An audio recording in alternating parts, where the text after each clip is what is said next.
Hey, what's going on, everybody? Thank you all for tuning into the show. As always, I got my crew with me, Darnell and Tyler. I'm Trey, and we're coming your way with the 89th edition of the Don't Kill the Messengers podcast. First thing we're about to get into for this week is some UFC. We got a very nice UFC pay-per-view card coming up this Saturday for UFC 217. Just about to get right into it, getting right into some of these nice fights on this card. Before we get into it, just Darnell, overall, man, just what do you think about this fight card setup? It's one of the best in a long time. You got the pay-per-view card is just stacked. You got power from pretty much top to bottom. You got one of the best to ever do it in a title fight in GSP. You got a nice little rivalry fight with Dillashaw and Garbrandt. You got JJ, who's the star of the ladies divisions, I guess you should say right now. And then I think you have what's going to be a nice technical scrap between welterweights and Thompson and Masvidal. And you still have some names coming down the card with Johnny Hendricks. You got on the card Mickey Gall, who made his name beating up CM Punk. So a lot of name value on this card, but some actually fights that people be very interested in watching. Yeah. Just you brought up CM Punk. I was just reading an article this week saying that he possibly might want to get back in the octagon real soon. So be interesting. Must be running low on cash. Hey, so maybe we get Chick Magnet versus Mickey Gall too or something, man. We'll see. Right. All right. Let's just start this off. We got Stephen Thompson versus Jorge Masvidal. Just thoughts on this matchup, man. Like I said, it's going to be a nice fight. Masvidal's, he's game to stand and throw punches. You're not going to see the flash that you will get from him. You won't see flash from him like you'll get out of Stephen Thompson. But both are going to be other outs. So, it's going to be a fun fight. I don't think you're going to see a ton of wrestling here, though Masvidal can wrestle if need be. But both of these guys are primarily going to stand and strike. Thompson, we haven't seen him since the second fight with Woodley, where he lost on a majority decision, and wasn't fight as the first fight. So we'll comes back from that, and Masvidal's been on a mini tear himself. Going through people up until he met up with Damian Maia. Lost a split decision there, so a close fight. But before that, he had TKO'd down Cerrone, got a TKO Ellenberger, and looking in top shape. And to lose via split decision, who amazing in his own right, but you can't take too much off of him. This should be a fun fight. Both of these guys are looking to get back on the winning track. Yeah. You basically just covered everything, man. This is just going to be a nice little stand-up chess match between Wonder Boy and Masvidal. Just with Stephen Thompson's style, I can still believe, nobody has really, cracked the Da Vinci Code for his style yet. I know Woodley was able to get get the draw and then a win over him, but just nobody has really found out a way to just truly, dominate Thompson with his style yet. And then just Jorge, just whenever that guy's standing up, big things can happen in that ring with him. So it's just going to be a nice little chess match to see between these two with their stand-up game, just to see who will be able to get the W. It's going to be a good one to see. Who do you have in this one? Oh, it's hard to call. I'm leaning actually towards Masvidal because I think his way of fighting he's going to stay in Thompson's face. Yeah. And not allow him to keep that range to throw those kicks. He's going to force him to box. Yeah. And I think that's probably the best way to go after Thompson if you can stay inside of the range of those kicks and force him to, I guess, make him one-dimensional, make him box. Yeah. The way to do it. So I guess I'm chips there. Yeah, that's a good pick you picked there, man. Just because, looking at the Woodley, the fights what Thompson had with Woodley, whenever Woodley decided to go in, Woodley just has that same power too. But he dropped Thompson a couple of times in their previous fights. So his chin has been tested a little bit. So yeah, that'll just be interesting, to see if Masvidal comes in there with that game plan. But I'm going to roll with Thompson on this one, though, man. Just Thompson, he hasn't had a win in his last two fights. Just think that he's pound for pound one of the top guys in the UFC. Of course, he's being outshined right now by Woodley since he is a champ. But he put up two reasonable fights up against the champion Woodley. So I just think, man, he's about to turn it around a little bit. Had a draw in the L, so it's time for him to get that win back on his column. So I'm gonna roll with Thompson. You think a knockout, or you think this goes the distance, or what? I mean, get a knockout in this, but I'm thinking these guys are gonna respect each other's striking prowess. So either of them gets a KO win, though. Like I said, I'm not gonna say that, but I'm thinking this one might actually go to a decision, but it'll be a good fight. Yeah. I'm feeling the same way, man. I just think if it does happen, I think, Thompson, he'll catch him off guard with like a kick to the face or something like that. But, I think both of these guys are going to respect each other. Hopefully, not in terms of respect with the, Woodley Thompson fight, because, those fights could have been a lot better. Both of them. The second fight. The second fight. Yeah. That point that they're just, not pulling out the guns, for this fight. But, I do believe they're going to, respect each other and, come out there and loosen up like once around, 2 or 3, put up a better show. So, yeah, I think this is just going to be an interesting chess match, man. But, it's going to be really interesting to see how these guys come out. All right, up next we have JJ versus Rose Namajunas for the what division is it again?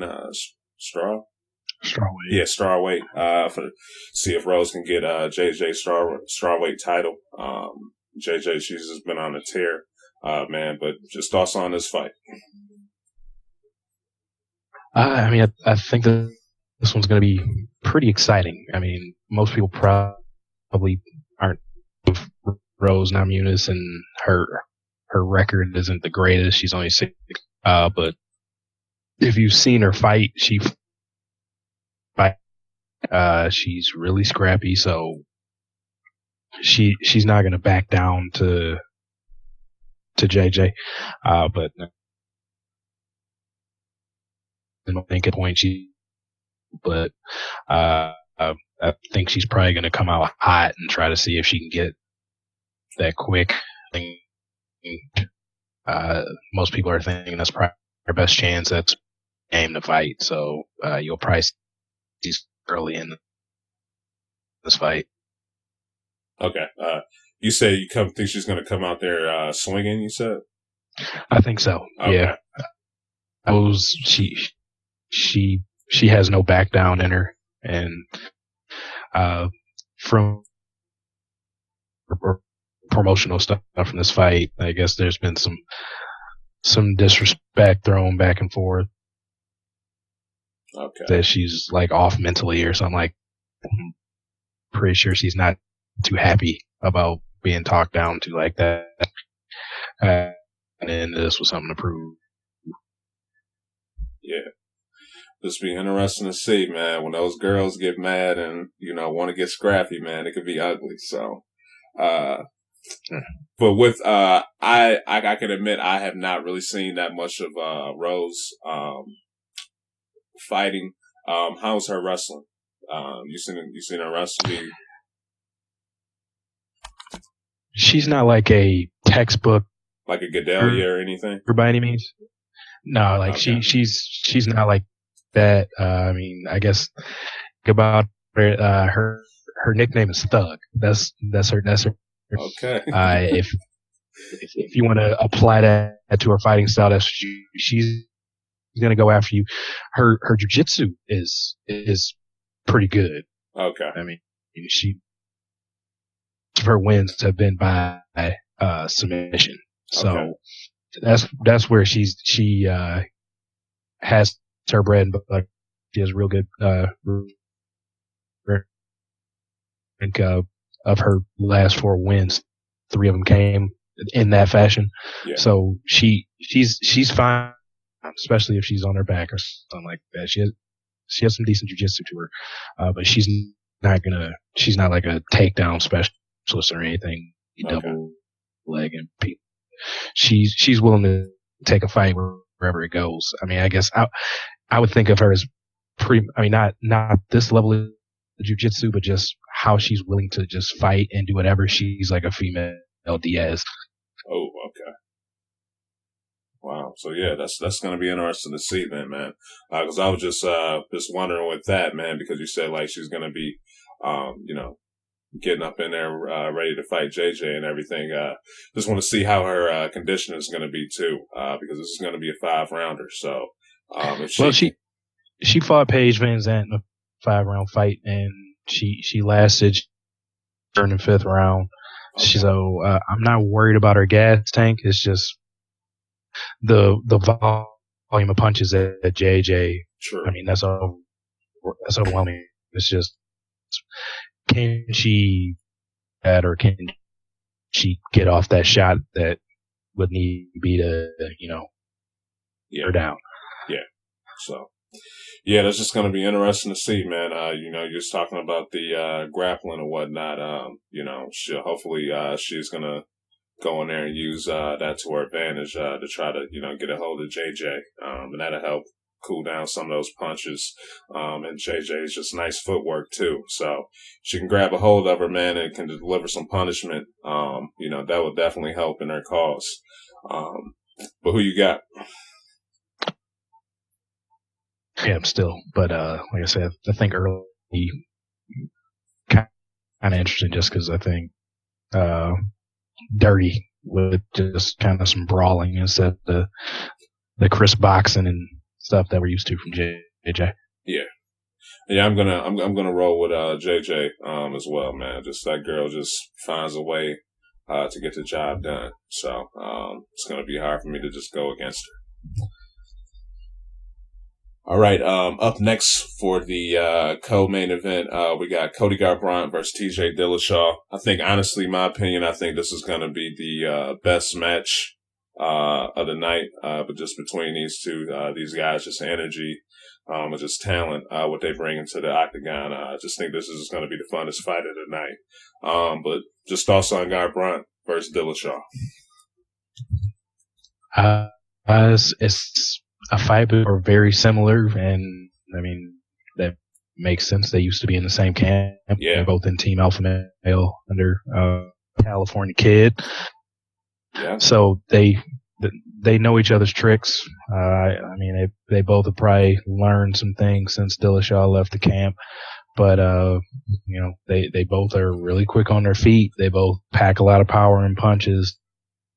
They both can wrestle, but I don't see a lot of wrestling happens unless Dillashaw is flipping the script. I don't expect Garbrandt to wrestle this fight at all. If there is some, I think it's coming more from Dillashaw. But I expect a stand up, boxing match. We'll get some kicks and stuff thrown in here, but I think this fight is going to be majority on the feet.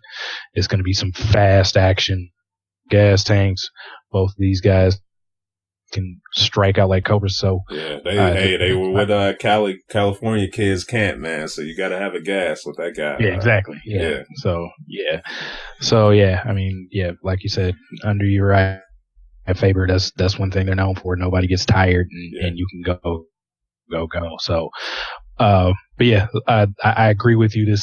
If I had to put money tonight, award is going to be this one. Both of these guys are walking out with a bonus, in my opinion, and going to be the crowd pleaser for the night. Yeah. Just again, man, you touched on basically everything that needs to be said between these two. This is just going to be a fun fight. I think this is going to be mostly them standing up as well. I think there might be a little trash talk in the ring between the two as well. Just, maybe a little. Yeah, just a little, yeah. So, just with them, with the whole camps and everything like that. But just think this is going to be a fun match, man. These guys is out there just throwing punches, just moving around, just incredible, nice footwork, just, moving everywhere up in the octagon. So, just two talented men right here. Who do you got in this one? Just seeing the last fight he had to over Dominic Cruz, to had of course styles make fights, so it's not just saying because he beat Dillashaw, but it's just the dominant fashion that he beat compared to a Razor and Dillashaw and Cruz, where he lost the belt. I just feel like he's at that stage right now in his career where he's peaking athletically, and he kind of doesn't have that fear about getting hit, where you have that cockiness about you as a fighter. I think he still has that going for him, where Dillashaw's lost a couple fights, and I do feel like Garbrandt's in his head a little bit from all the trash talk and calling him a snake for leaving camp and stuff. Like, I think that might deal with where Garbrandt will get the best of it. I'm picking Garbrandt too, man. I just love that guy's confidence. Like you said, he doesn't have any fear. He's very young. He's 26 years old, man, and he just feels like he's on top of the world right now. Especially how he ran through Cruz. Dominic Cruz is a beast.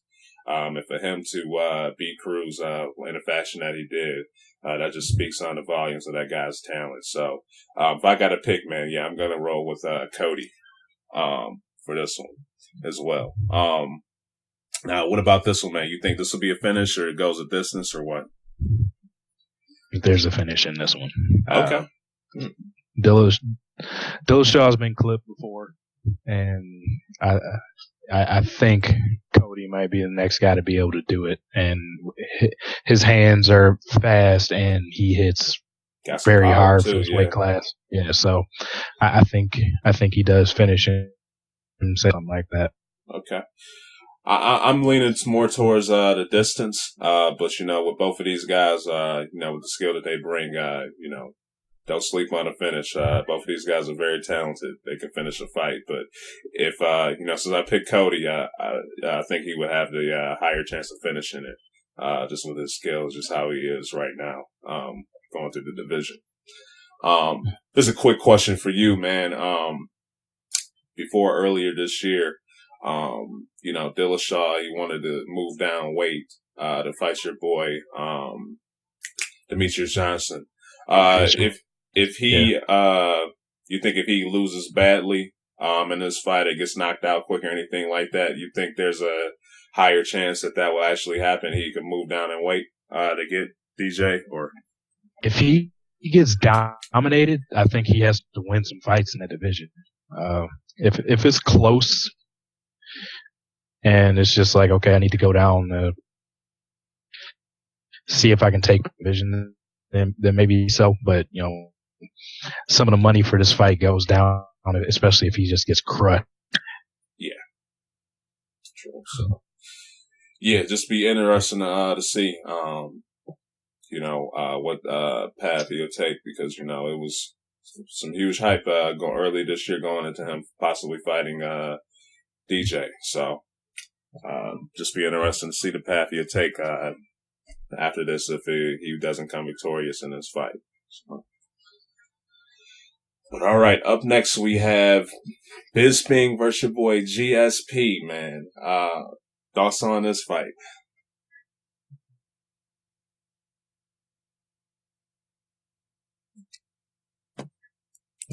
Oh.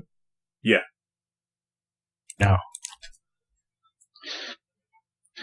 Well, I mean, this is the one out of, who hasn't fought in the UFC ring in 5 years now. So, this has been long overdue. 4 years. So yeah, November 13 was his last fight. So we're right up on 4 years to almost a day. Yeah. So a lot of people are looking for this to come back. He's been, in his heyday, he's been one of the UFC's biggest draws, including his last few fights. I mean, he was drawn a lot, but we get to see if this time off has gotten him back into the right place mentally, because, that fight against Johnny Hendricks, who has since kind of fallen off, that fight was a little close for comfort. A lot of people feel like even though he, technically retired the champion, he's coming into this fight. He's going up a weight class, but he's fighting some people think he should have an advantage against. He's given up a little bit of height to Michael Bisping to the count, but GSP is his superior athletically, wrestling by far, and the question is, what GSP do we get? Do we get the timber or do we get a shell? I'm hoping it's the former. I would hate for him to come back and look terrible. He's only 36. It's not young, but he's not to where you can consider him over the hill or anything. Yeah, he's younger than Bisping. Not exactly. So he'll be in this fight. If you're expecting a barn burner, he's fighting style. Not sure if that's what you should be expecting. Yeah, he's not. So if you're in this just because you want to see some skill and see what you're getting, I recommend this fight. If you're looking for two guys just looking to bash each other physically, probably won't be the one. Yeah, check out the prior cards. Yeah. Yeah, this is interesting, man. Just for GSP, like I said, one of the greatest fighters in the UFC, but 4 years, man, to come back in 4 years, man, and fight, anybody, it's going to be tough, man. I just really want to see just how rusty, he's going to be to come back into the octagon. But to give him credit, man, he's fought, a great, name of fighters, man. So that's on his resume. So, Bisping, this should be a guy that, if he comes back and, he's the old GSP, this should be a pretty easy one for him. Just because a lot of people got a question mark, about Bisping. They question,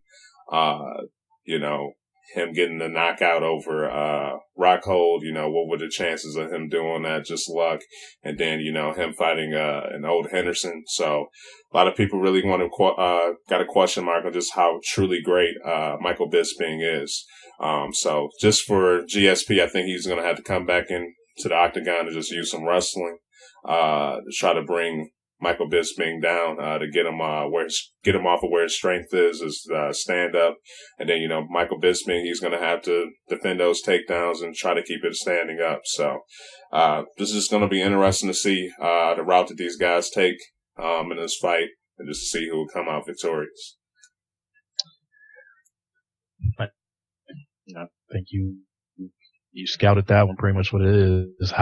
How good is Bisping sprawl, and does GSP still have that amazing double A? Yeah. Let's get right into it, man. Who you got? I'm going with the. I mean, he is one of my all-time favorites. I'm fine with watching wrestling, as long as I can see the intricate. I'm rooting for. I'm Team GSP on this one. All right, man. By decision, of course. Yeah. Like I said, I can respect that, man, but I'm going to be pulling for Bisping, man. It's obvious, you know, I respect, GSP. Like I said, I named him, one of the greatest, possibly number one, greatest fighter in the history of the UFC, but that dude is just a boring ass fighter to me, man. I did not want to see him getting the belt and then, headlining the UFC, main events, down the road, man, with just his style. So I'm going to be rooting for Bisping to knock him out. You know, and just, yeah, that's it. I do not want to see if he wants to fight on the undercards or something like that, GSP, I'm fine with it, but I do not want to see his boring ass headline the main event again. So. Yeah. Still feel like it's a lot of salt in the wound from that last fight against your boy, BJ. Yeah. Yeah, man. You know, he put in work against him, man. So yeah, it's, you know, if he shows up like that, you know, and puts in work, you know, I can't say nothing, but, I think he's going to fight really boring in this one. So we'll just have to see. I was going to ask you too, your other boy, Woodley, man, I was reading an article yesterday. He was saying that, he's, going to move up to middleweight to fight the winner of, whoever wins this one. What do you think about that move? He's definitely one of the fighters that, I mean, you could see by his size, I don't think he would be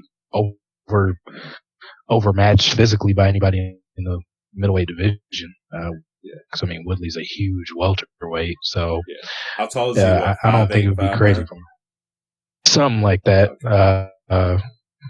He's not a huge fellow, in as far as height goes, but you know, he packs on a lot of muscle mass, and probably when he's actually the day of the fight, he's clear 5 pounds. So yeah.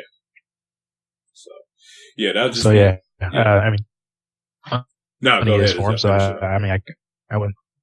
I'm saying that's where a lot of money would be for him there to fight GS or whoever. But yeah, so I mean, I don't think that's a crazy idea from him.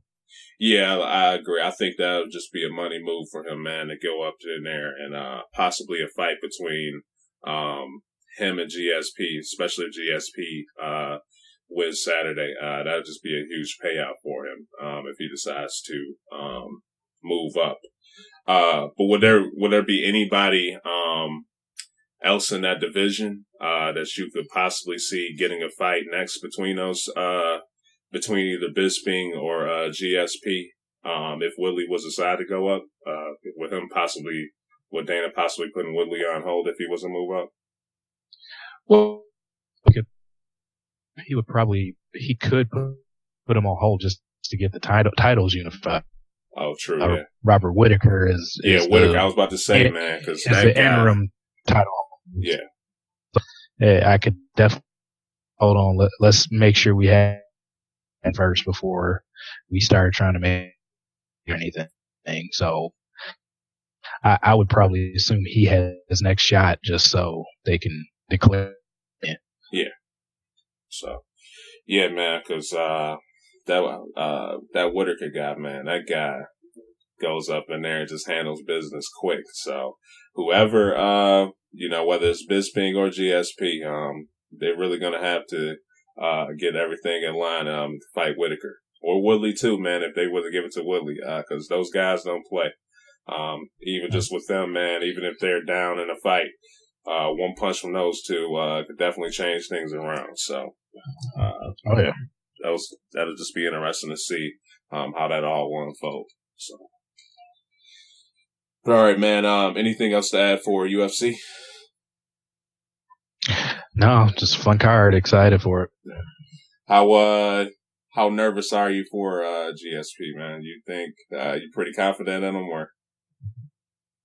I mean, I guess I'm not.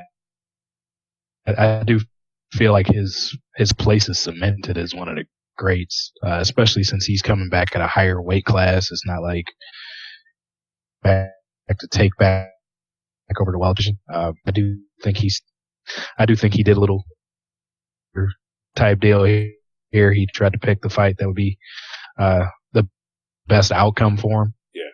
So I mean, I guess I do hope he wins, but I don't think it would tarnish his leg loss. Yeah. Yeah, too, man. Yeah, this is just kind of interesting, man. Just why he's coming back.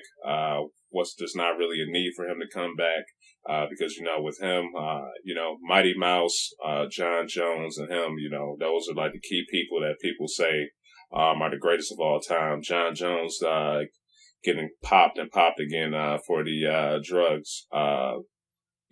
Definitely gives him a boost. And, it's just kind of interesting, why would he come back and fight when, there's nothing really for him to prove. So it's just going to be interesting too, just, if he does pull off this W, how long, could we see him, fighting, some more, in the octagon. So yeah, it's just to be interesting. But all right, enough of UFC. We're about to get right to some NCAA football now. We just had the rankings come out yesterday. Guys, what were your thoughts on the new rankings, and did they get it right? Honestly, I was okay with the rankings. A little weird to not see Alabama at number 1, but I think you kind of look at between them and Georgia, who both looked very impressive this year, who is the better win, and that win for Georgia on the road at Notre Dame is looking like a humongous win right now. Bowling looking really good.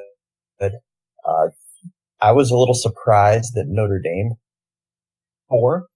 I thought they'd be just on the outside with ranked game, or I think 2 ranked games at this point still to go, possibly the games. So, I'm okay with the rankings.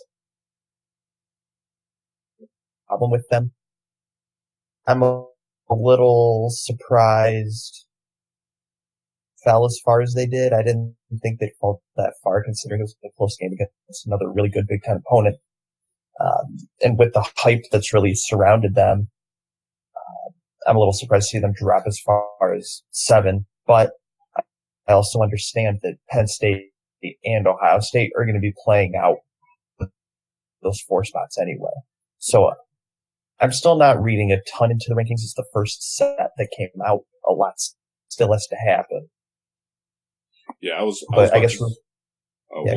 Oh, yeah, I was just about to say, man, y'all love y'all Big Ten football. Was this a shocker not to see a Big Ten team in there yet, or? You have Ohio State sitting at 6, and then it's 7. So I don't think it's like too much of a concern, because as long as you're inside that top 10, if you handle your business, it's going to play out the way it's supposed to. I mean, last couple of years that they've had the rankings, the ranking changes from the last week of the regular season to the weekend games. Like, there are teams that are in it the week before the championship games. They're not in a championship game, then they get kicked out by a championship winner. So yeah, I'm not too upset about a Big Ten team kind of being on the quote unquote outside. Okay. Yeah, I agree. I'm not shocked by it, just because the only team that would have been in that top 4 would have been Penn State, but they lost to Ohio State. It was a good close game, with Ohio State already having a loss on their record. You knew they weren't going to jump into that top 3. At first glance, I was a little bit surprised to see Georgia at 1, but not Alabama 2. A little bit over text. Georgia beat Notre Dame, was the number 3 team in the rankings, and Alabama's as FSU, who, because they injured their quarterback. You don't want to make the win worse because of injury, but and the rest of Alabama's schedule hasn't been that great. They have some ranked teams coming up soon. You got LSU this week and Mississippi State after that. And then, of course, they finish the year at Auburn, and we'll have the showdown with Georgia going according to what people expect. Take away from looking at it was going, I mean, if things shake out, we might have 3 conferences left out of this Final Four this year. I mean, if we were to get to an Alabama Georgia SEC title game and it's an overtime thriller where somebody has to win on the last second field goal, how do you put one of those 2 teams out? Yeah. And but don't you kind of sit around and just think that like a lot more explaining to do if 2 conferences get left out? Well, I mean, if Notre Dame goes, there has to be 2 left out. I'm just saying there could be 3. So if 3 are left out, do you think that kind of draws a huge? Well, I think that would draw a lot of turmoil within the NCAA. Oh yeah, for sure, it would. I mean, you would have a lot of people complaining and pitching a fit about this one. But I mean, explain away. You have 2 teams that went undefeated until the last game, and they threw haymakers at each other until somebody just had to lose on, say, a 2-point conversion or something on the last overtime. You go 3 overtimes, and you're forced to go for 2 or something like that. How you explain putting Georgia or Alabama out of the top 4 if something like that happened, especially if Oklahoma loses again, or we've seen Clemson's loss. It was a rough one, or Wisconsin loses, and then you have no undefeated team in the Big Ten or something like that. Of course, this is all conjecture, but I guess to continue, I think just to continue that hypothetical, like, you think that it would take more 2-loss teams? Because, like, let's be real. Wisconsin, no matter how tough they play, either Ohio State or will not remain in. Would you agree? You would agree? Yeah. So basically you're saying this whole 3 conference left out scenario, I think we just need more 2-loss teams. Like I think. Yeah, that would definitely. Yeah, because I think a 1-loss Clemson would be in, a 1-loss Ohio State or Penn State would be in. I think you could argue a 1-loss Oklahoma being out. A part of me still thinks, even if Alabama Georgia showdown play a thriller or undefeated, the loser's out. Like, just based off of what we've seen, I would have to say the loser's out. It's definitely a possibility, but I think on both sides, like, they're going to have a tough time trying to explain what happens. Like, if you get that all-out classic game and all these teams still keep going like they're going, like, how do you put, like, especially if, say, for argument's sake, say it's Alabama that loses on that conversion. Like, how do you put Alabama? This is the team that's been in the playoff every year. How do you them at 5 or 6 after a game like that they lost? Yeah. So, I mean, these rankings are for us. Why they put them out this early, just so we can try to future like this and make things up. But, I mean, it was interesting looking at that, just seeing, wow, 2 SEC teams, an independent, and then you got an ACC team at 4.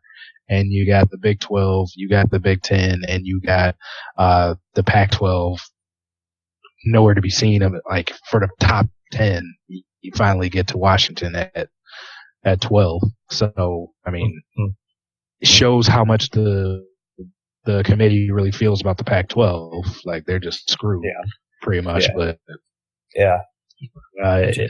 things are looking tough for the other conferences too. You see, there's some work to do. Yeah, for sure. Trey, what do you think of Miami being down to 10? like I said, man, I like Miami, but man, this year they have not really just showed up to play in games. Yeah, that just they really aren't showing just that they're that good, man. Like I said, they're undefeated, but some of these games that they played in, man, they just looked horrible in, even though they got the win. So I'm not disappointed in it because I expect to see more out of them. If they were in a playoff right now, if it was to happen today and they were in between one of those 1 through 4 spots, I think they would just get slaughtered. So I'm not, like I said, I'm happy for them that they're undefeated, but this week, man, they're gonna really have a test with them in Virginia Tech to see what they're about. And I think after that they're gonna play Notre Dame. So so they definitely have their work cut out for them. They definitely have their avenue to get into that top 4. If they win the next 2 games, they'll slide in. Yeah. They'll earn a lot of respect too. They win these next 2. Yeah. It just, man, sure. Yeah, just some of these games that they played in, like Florida State, them not having Francois and them just letting Florida State just hang in there with them. And you go ahead. Yeah, I mean, unfortunately for Miami, Florida, like because of the pun intended, but the hurricane that went through, like they lost their shot at a ranked Florida State team. Even if they would have played them that 3rd week, no, they were 0-2, so they weren't ranked then anyway. Yeah. I mean, they still lost their shot at we still don't know what this Florida State team is. Instead, they got a shot at a terrible Florida State team. They let them hang. So, I mean, it hurt them. Yeah. Like, their schedule has already. It's not like they're helping themselves out against some of their weaker opponents. So, yeah, like they had a very weak schedule, especially like I said, Florida State not having Francois. There's the games that they should have had. They should have just coasted through. But like I said, they really going to show me what they're about within these next couple of weeks because they got Virginia Tech this week, and I think right after that they have Notre Dame. So if they want to show the world that they need to be ranked higher or possibly be in that playoff position, now's the time to show it. But they just have not. Personally, me just watching them play, they have not really showed me that they deserve to be in a playoff conversation just with some of their play so far this year.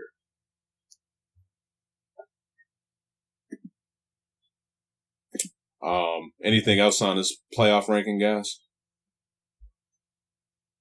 It'll just be interesting to see how the first one differs from the last one. Yeah. As always. Yeah. All right, guys. We're about to just talk about your squads. Last week, what were your thoughts on your team's play? Who wants to go first? I'll go first since you have the more positive outlook on this one. Fair. Not that I'm totally negative on this one, but this was a game I was nervous about all week just because you brought it up last week, man. Saying that they hang in there with State, so that was a good call on your part. Yeah, and I just feel like they were better than their record. Like we pointed out, they played the top of the Big Ten early. Took some games, and I think they learned from that. They learned how to stay in the games. They learned how to fight. Early, it looked like State might be able to just take over the game and dominate it, but early turnovers, another fumble, which has been the ongoing issue for them. Good game. They fought back and forth. We had a nice the double overtime going, or triple overtime, I should say. Yeah. Team like that hang around. First game where the defense kind of actually broke down a little bit. People point to Notre Dame, but a lot of that was in bad field position. Northwestern actually moved the ball up and down on them a little bit, so this is another one that they can use as a learning experience. I think this is also a game that kind of settled down our fan base into, trying to go into the we're back and we're ready for 10 championship or something like that. I think it's clear that we're a young team and we're still a notch under your Penn States and your Ohio States as far as Big Ten goes. I think it's something they can learn from this young group is something they can take to heart, and they don't want to feel like this again. So if they have a chance to protect the ball and start doing that, give yourself a cushion whenever you can. And on a positive note, see a Twitter exchange between The Rock and Coach D'Antonio off of the press conference this week. Really? Mm-hmm.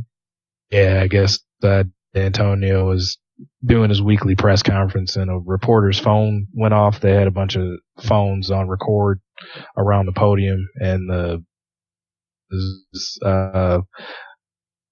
You're Welcome, which The Rock played Maui in that movie.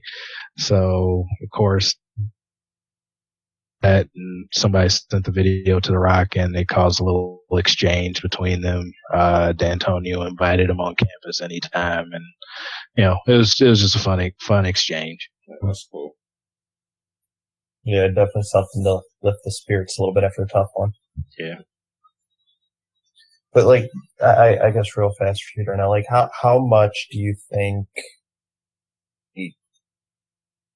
a come down to earth loss will benefit Michigan State, especially as they go forward into 2 really rough games? I think it's one of those that I'm down to go, hey, as you see, you cannot take any opponent lightly. Not saying that they took Northwestern lightly, but there's probably some looking ahead to Penn State. Well, we're going to go here. We're going to beat these guys. And, now it's going to be a showdown, an undefeated Michigan State against a possibly undefeated Penn State, depending on what happened, which that's not going to be the case. But I do think there was ahead. You got freshmen and sophomores, where a lot of freshmen are playing, for this team, where they're coming from high school where they were the man and they could look ahead for games. I think this was one where it was just okay, now you see you can't just, just because we may have a higher talent level. If this is basically how Michigan State came in against Michigan, that's probably how Northwestern came in against Michigan State. They saw somebody they could knock off and head to the next big game, and I think they can take that to heart. I do think they'll still be as motivated as ever. Penn State, they want to make up for that loss, and they want to try to give their best shot to top teams in the conference. So, but yeah, I definitely think this can be used as a learning tool. Just you have to take one at a time. Yeah, and I think that's kind of what I was trying to lead you towards, because I feel like with a loss like that, you just kind of gather your focus, and especially with Penn State, Ohio State, next 2 games on the schedule, you need ready to go to practice. You need to be focused for the game plan. You need to be all business all week, and then execute on Saturday. And that's just maintaining a focus. And I feel like teams that get on, which is where I have a lot of respect for Alabama, is maintaining a focus all season long, not slipping up. That's real tough. Is that it for you in the Spartans? Yep. Go ahead and talk about that other team. Yeah, well, basically, for Michigan, it was a game you should win. Rutgers coming off of 2 wins in the Big Ten. Good for them. First time they've done it, but didn't exactly put me on any high alert, high notice. the big takeaway was what I expected to happen. Brandon Peters getting in the game, looking pretty good when 10 of 14, 124 yards in a score. And I'm taking this probably with the most conservative approach of any Michigan fan. I'm looking at, I could honestly not care what happens the rest of the season for Michigan. You have 2 losses. You're bowl eligible now. Brandon Peters looks like he's going to start this coming week. So you're saying he's your guy moving forward, which means he'll most likely be the guy next year. Just get him groomed for next year. There still wasn't any word on for Spates yet? Yeah, Spate from the injury. So it's kind of tough to really know where he's at. They're not really letting a lot out of the bag on him. Yeah, true, yeah. Which I understand. But I also think that, saw Spate struggle with the offense this year, and then Spate moved the ball really well. Now there's also 2, I guess, bunny trails you have to take with this. Okay, it was Rutgers. All right, that's fine, but I also watched John O'Korn have just the same defense that it looked like Peters was kind of carving up. No, I'm not saying Peters had an incredible game, 300 plus yards or anything, but he passes to wide open receivers. He was hitting numbers. They were getting yards after catch, just stuff that we weren't seeing.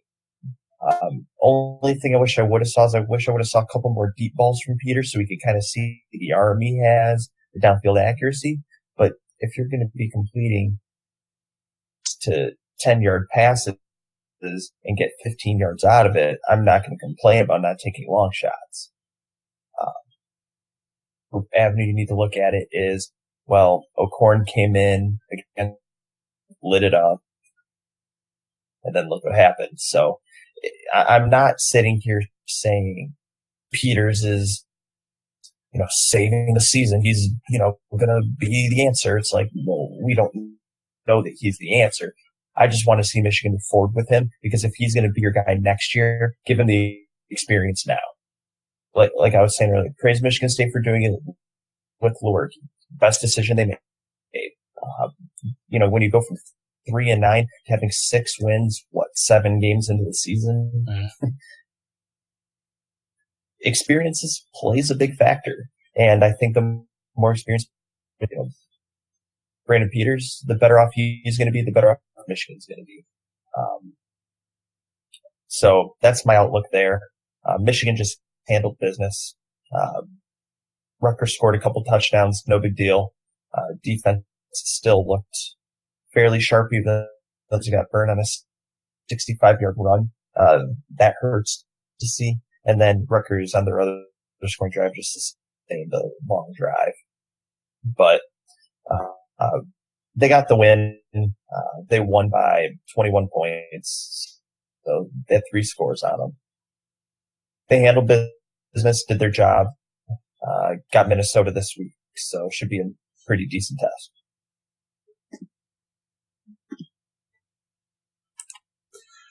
All right, up next, we're about to get right into the Penn State versus Ohio State game. Guys, just what were your thoughts on that game? I thought Penn State had it at first, man, but Ohio State pulled through. I was shocked by that comeback.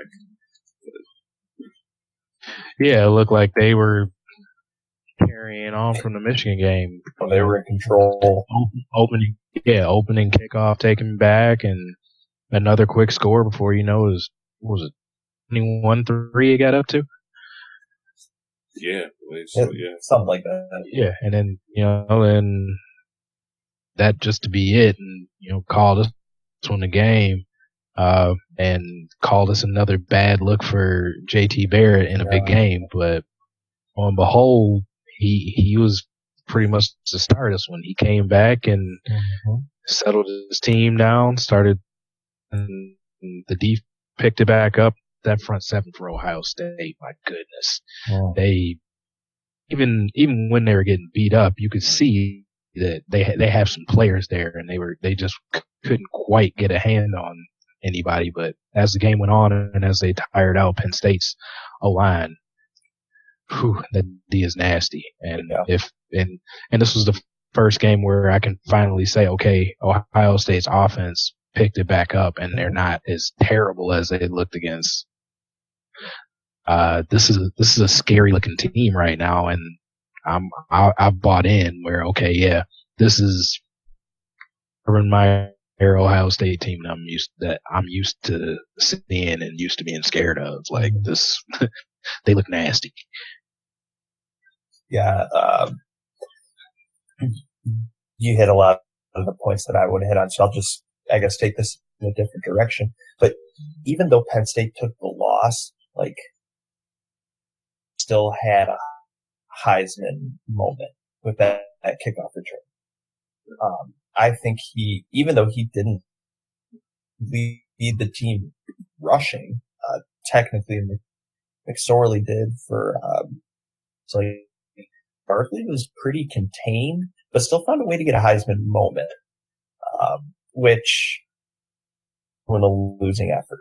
A lot of people will remember that Ohio State won this game, but I also feel a lot of people are going to be like, yeah, but Saquon Barkley took that opening kickoff back, like Heisman, and then that'll be something we look at. And I think that he only helped his case this game, even a lot of yards. Granted, Barkley was rushing for 100 yards very often this year. I think he's only rushed for 100 yards 2 or 3 times. He's just doing it in all facets and having big plays in other ways than just running the ball.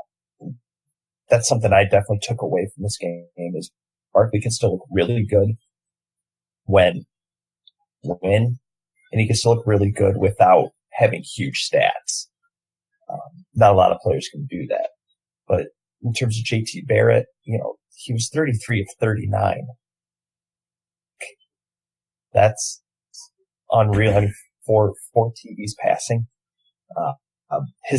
Clearly his best game of the season. Probably his best game in the last 2 years. He rose up to the occasion along with him.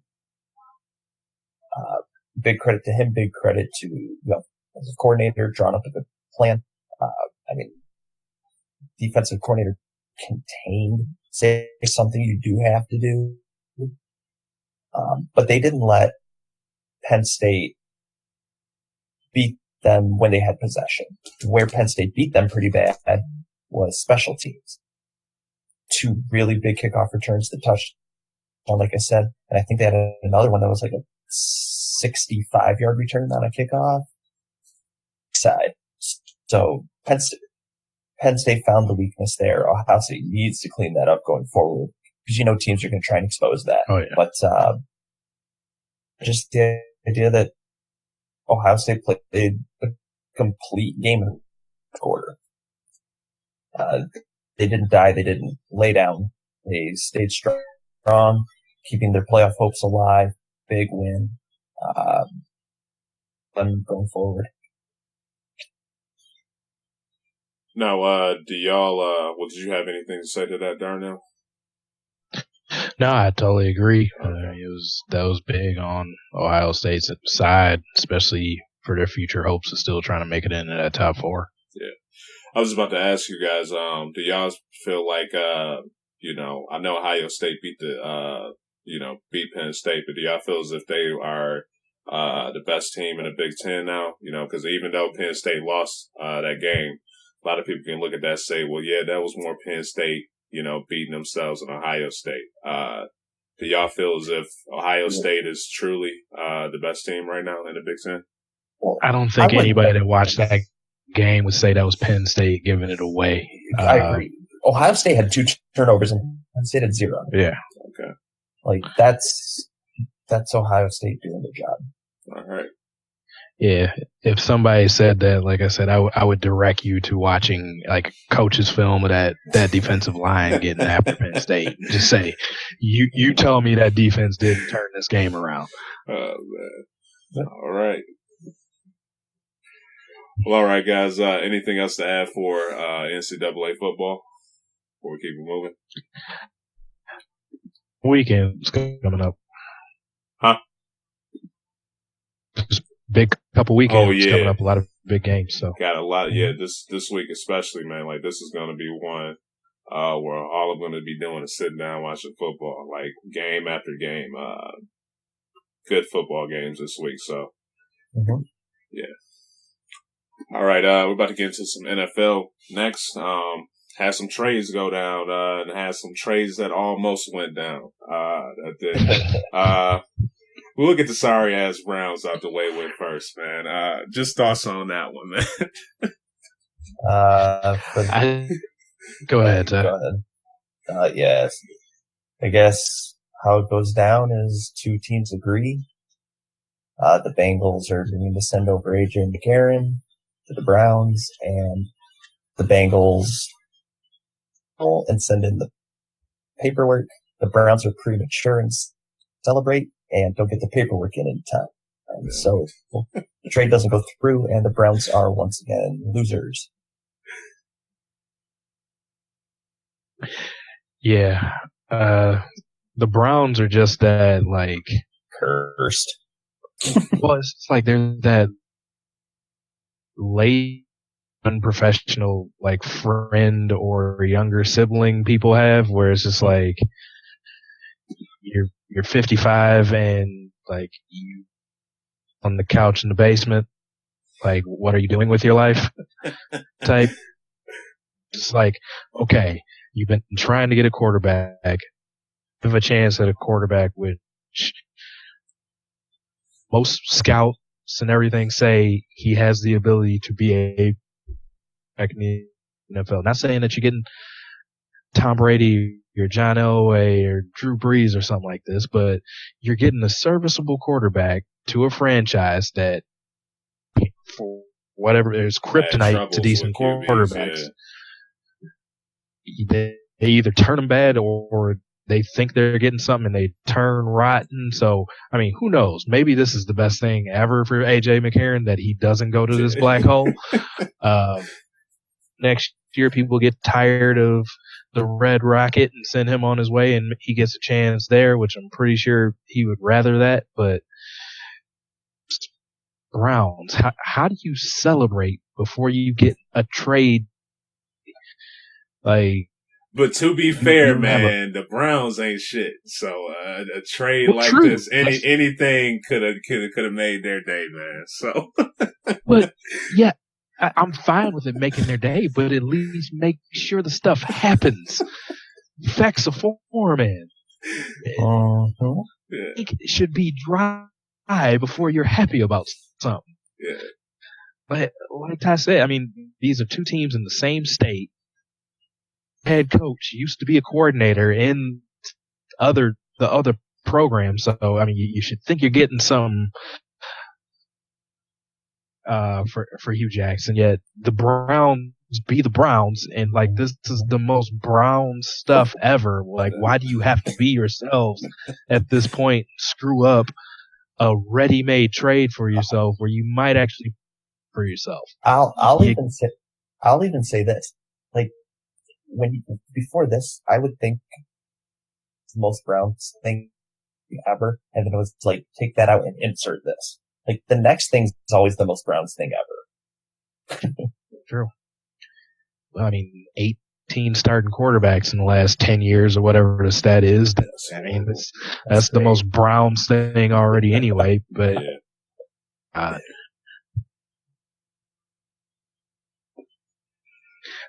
thank God I don't live in Cleveland.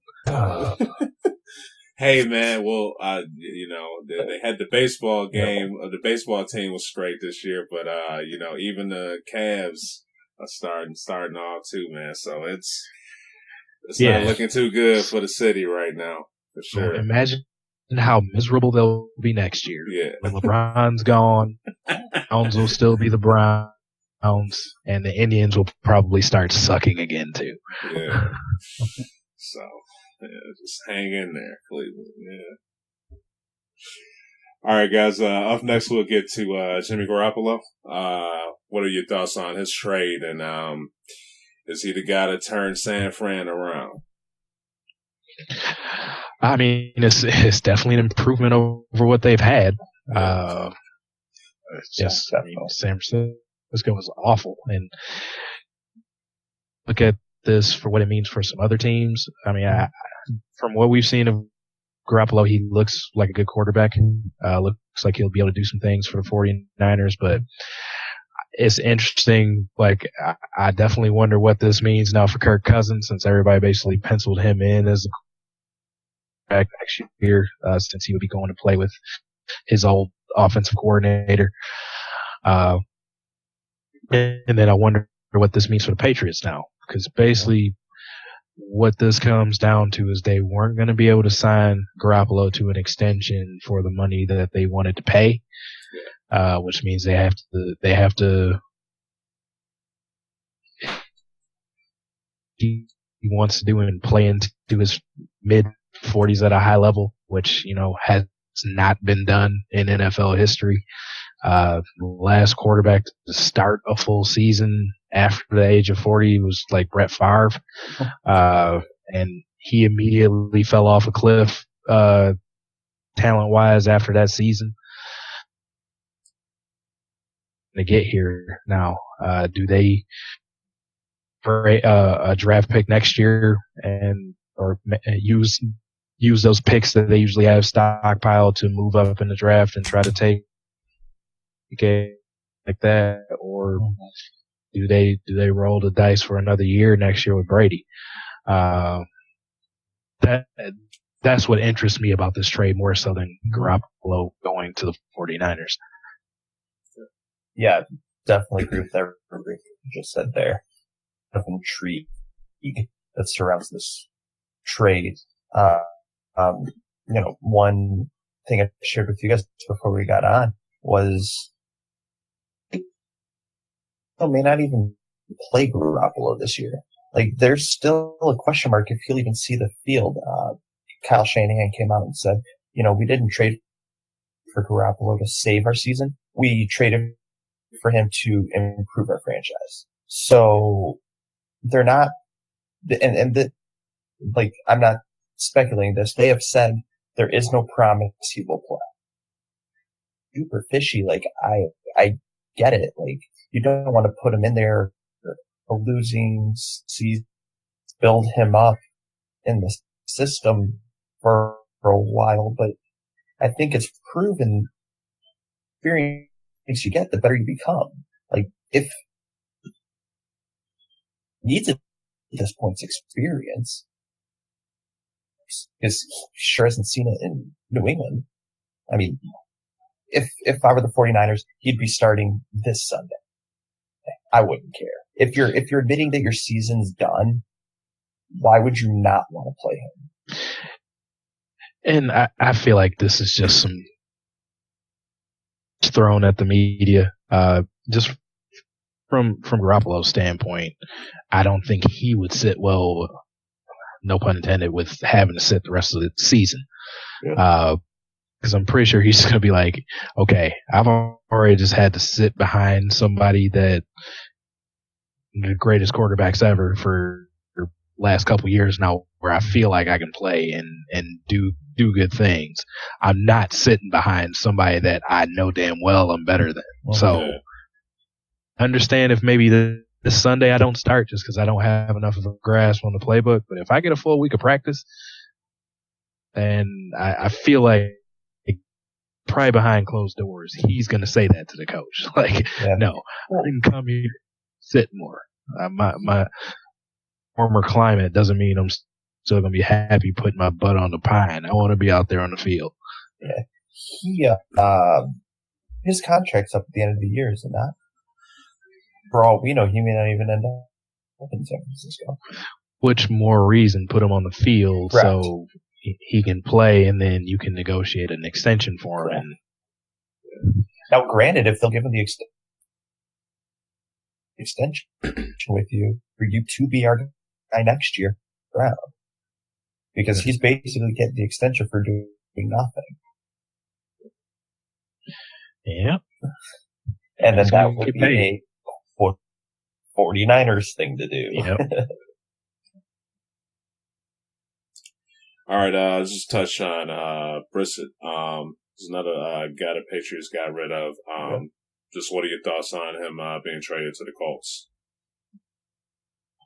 Even though that happened roughly 7 weeks ago or 6 weeks ago now. Yeah. I actually like an opportunity to get on the field. Has flashed some really good moments. Still needs some work rough around the edges.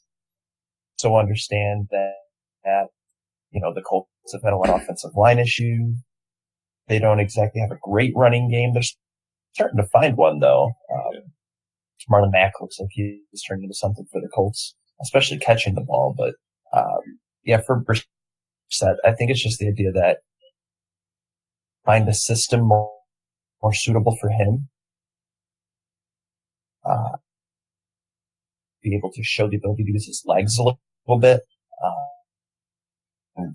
The Colts system just doesn't call for that. So I think he's showing a lot of potential. It would still be a few years before he could crack a solidified starting role. He just kind of got traded to a really good situation that was going to give him the experience right away. Yeah, I agree. That won't work for him just because he were to play. I mean, albeit to be a stopgap until Andrew Luck came back. But it gets him on the field, so it helps him for the future. So, I mean, they didn't bring him over to be the quarterback of the future for the Colts. I think was under that impression, but he gets to get some reps. People get to see some game. If done well, he hasn't been bad. It's just the Colts are.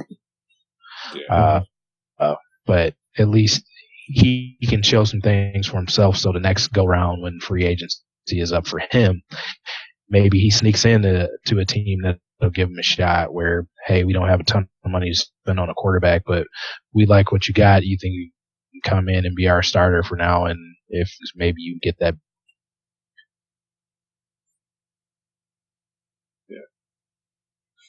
Now, the Patriots, they did sign, Brian Hoyer. Just how do you think that could affect them, currently now or just down the road? Because, Brady, he's been looking kind of rocky a little bit this year, and ain't no telling how far, Belichick wants to, keep Brady on the team and everything like that. What your thoughts on the whole Patriots, Brian Hoyer situation, because they got rid of, Brissett and Garoppolo. So, well, it's just they signed familiarity. Hoyer was Brady's backup for 3-4 years before he finished out his rookie contract and moved on. I think it's just bringing somebody into camp and is somebody that Belichick is familiar with. So if the worst was to happen and all the hits that Brady has taken this year, which is, he's taken more hits this season than he may have in his whole career, for goodness sakes. Just wanted that guy that somewhat knows how they run their organization, run their playbook, that they can plug right back in and he'll be able to. Of course, we saw how Hoyer played in San Francisco. Not great. He had a couple really bad games in there. So kind of like I said about the Colts, not very good. I think they're just trying to find a way to make things better. Hoyer's not walking challenging for any established starters spot. So it was just the easy move move of Garoppolo to the 49ers, a glorified trade, even though they had already released Hoyer. What fit? You've been here before. I'm not going to have to. So you work. Come on over. It's just so team quarterback. Yeah, I mean, the only way he's going to see a game is Brady's out if he gets hurt. Yeah. So, I mean, I don't think it has much to do with as like Darnell said, it does with familiarity because the system there's it's a good fit for him. Like you said, Darnell, he's not going to compete for too many starting jobs in the NFL. So go familiar with. But if we're to somehow get in the game, I actually think he would fit pretty well there. A lot of targets to pass to, and Hoyer loves to sling it. So, I mean, I like him as a backup there. Granted, I like him as a backup, and he'd be one of the better backup options. So, yeah, I mean, it is a familiarity sign, but I think with that, unless Brady gets hurt. All right, guys. Up next to finish it out, Kelvin Benjamin. Thoughts on that trade? Interesting. Mainly because the Panthers have a shot at the playoffs and they just traded their number one receiver. What you're thinking on that one? I mean, this gives Tyrod Taylor a solidified target all season. I guess you could argue Charles Clay, but Clay's hurt. This gives Tyrod Taylor somewhat solidified to pass to. It's a better deal for the Bills, even though the Bills probably won't even make the playoffs this year. At least it'll give the fans a reason to come to the games to see a pretty good wide receiver. But this trade just did nothing for me. It just made me ask a lot of questions. Yeah, I was the same way on this one. It kind of surprised me. Almost seemed like, are the Panthers just getting something like that? And they're giving away Cam's forgets to throw at, which, I mean, but yeah, definitely good for the Bills. Which is weird since they seem to be doing an about face for how they looked at the beginning of the year, because it looked like the Bills were, just selling off all of their talent, getting rid of Sammy Watkins, a lot of defensive players they sent away. But they've come to be a surprise team in the NFL where, nobody walking over them, and they've teams that some probably didn't think they would. So it's definitely good for the Bills. Gives them a weapon. The Patriots are starting to pick it up, but teams in that division are probably seeing them at their weakest that they've been in a long time. So maybe trying to stock up to see if they can win their matchups with them. But I'm just not sure. I mean, I guess maybe they're showing a little bit more faith in Devin Funchess than one would expect. But even at that point, Wilson's closer to coming back than we think. Yeah. I mean, that's really the only other solution you can really come to. Yeah. But, just real quick, your point on the Bills. The Bills have always played pretty good defense. Don't win a lot of nobody expected them to this year because they gave away so many of their pieces. I thought their defense was going to be trash this year, but it's been. Yeah. So, I mean, the Bills are, I'm not, Taylor's doing a pretty good job with the offense. I feel like he's actually a really good game manager. He just doesn't have a lot of the, quote unquote sexy tools that most quarterbacks have. Mm-hmm. But, I think Tyrod Taylor is a very formidable quarterback in the NFL. He's been a model of consistency over the past couple. Sure. Yeah. For sure. Which is why I like the fact that he's getting like an actual wide receiver to throw to. Because when Sammy Watkins was there, he was never on the field. Yeah. He was only there 30% of the time. Yeah. So I mean, he maybe played like 4 games with Tyrod Taylor.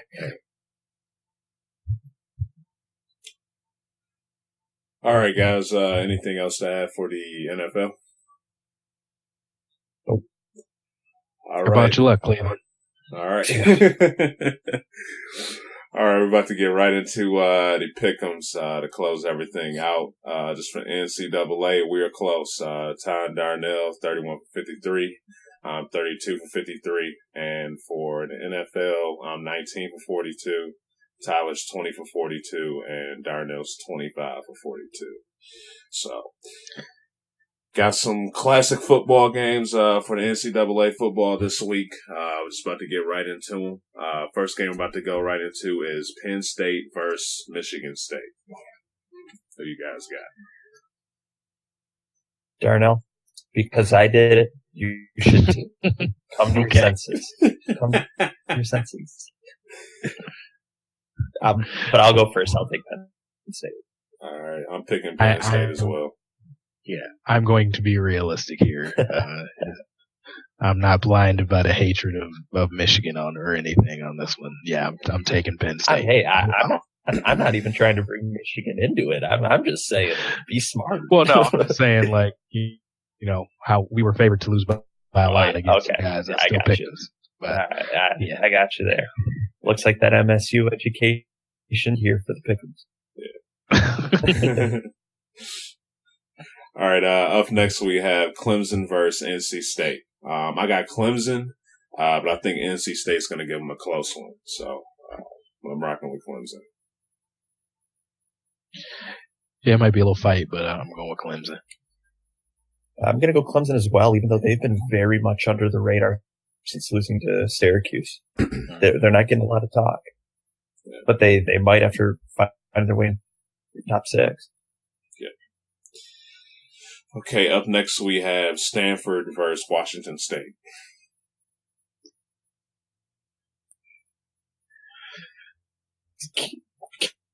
Can I make a conditional pick on this? No. Okay, here's my point. Bryce Love didn't play last week. I know. I knew what the conditions were coming. Yeah. 1 point game. Give me Stanford. I bet he plays. I'm going with Wazoo. All right. I'm going with Washington State as well. All right. Give me a share of the lead. All right. Second. Okay. Up next we have Oklahoma versus Oklahoma State. Give me Oklahoma.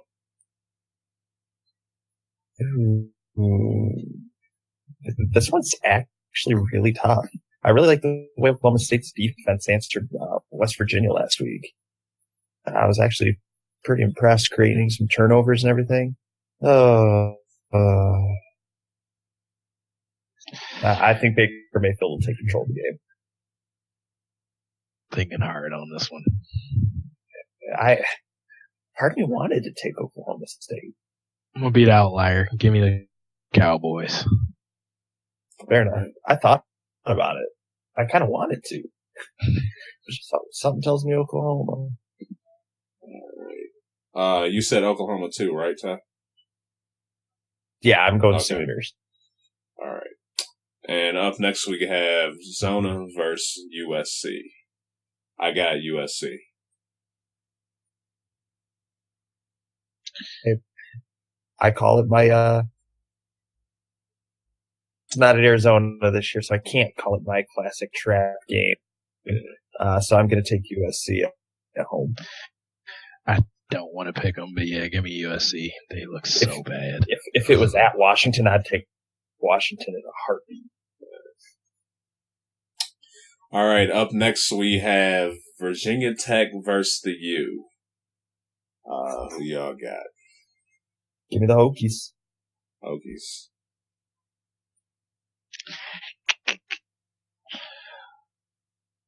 Give me here. Oh, you going Hokies as well? Nah, I'm going Miami. Oh, okay. Are you listening? No, he said I could barely hear what he said, but turn your volume up. I'm gonna go Virginia Tech, man. Put the headphones. Yeah. I'm going VT. I'm not impressed by going against your boys. Huh? Yeah, they last week they're not played. Forgive you for this. Yeah, last week they played North Carolina, a team that's 1-8 and barely got by on that one too, 24-19. So they keep barely getting by. It's going to finally catch up to them. So Virginia Tech, I got BT. And last but not least, we got LSU versus Alabama. Who y'all got? Roll Tide. Yep. All right. I'm going with Alabama as well, but hopefully this will be a classic like previous games. All right, for NFL, we have Arizona versus San Fran. Yeah, give me the Cardinals. It's going to be a bad game. Yeah, give me Arizona. Stanton versus... No. Who even is? Oh, CJ Beathard. Stanton versus Beathard. The Big Ten matchup. All right. What's a pick 'em without the Dallas Cowboys, guys? We got KC versus Dallas. Who y'all got? I'll take the Chiefs. Yeah, no Zeke, it looks like. Kansas City. All right, I'm going KC as well. Even though I won't be surprised if Alfred Morris goes 80 yards in a score. Yeah. All right, then we have Atlanta versus Carolina. Kelvin Benjamin out. Falcons. All right. Yep, trade affects me too. Going ATL. All right, man. I'm gonna have to just switch it up, man. Yeah, we're picking a lot of the same squads, but I'm gonna go Carolina. I got some catching up to do. So, I was gonna say you need to do what you need to do to try to catch up, sir. All right, and last but not least, got to finish it off with Detroit. They're gonna be at Green Bay. Who you guys got? Should have won last week. Give me the Lions. If y'all can't beat this Green Bay team, I know. It's wow. over. It's over. I'm already they out. don't win. This is my last time this season picking them. I'd agree. I would agree. Yeah, I picked them last week. It was disappointing, but yeah, they should be able to pull this one off. So I'm going all in on the Lions too. So, all right, guys. That's it. Any final statements before we close this out? Nope. All right. You good too, Darnell? Yep, I'm all good. All right. Man, we just got a lot, man. Like I said, we got a nice UFC, pay-per-view, coming this Saturday, and then all these good football games too. So it's definitely going to be one, to just sit back and just chill and enjoy. So, but other than that, guys, I appreciate y'all for tuning into the show. You can find this podcast on podcast.com, iTunes, Stitcher, YouTube. Just hit us up in a search engine. Also, feel free to hit us up on Twitter at DKM_cast. And that's it, man. We'll catch y'all on the next episode. Peace.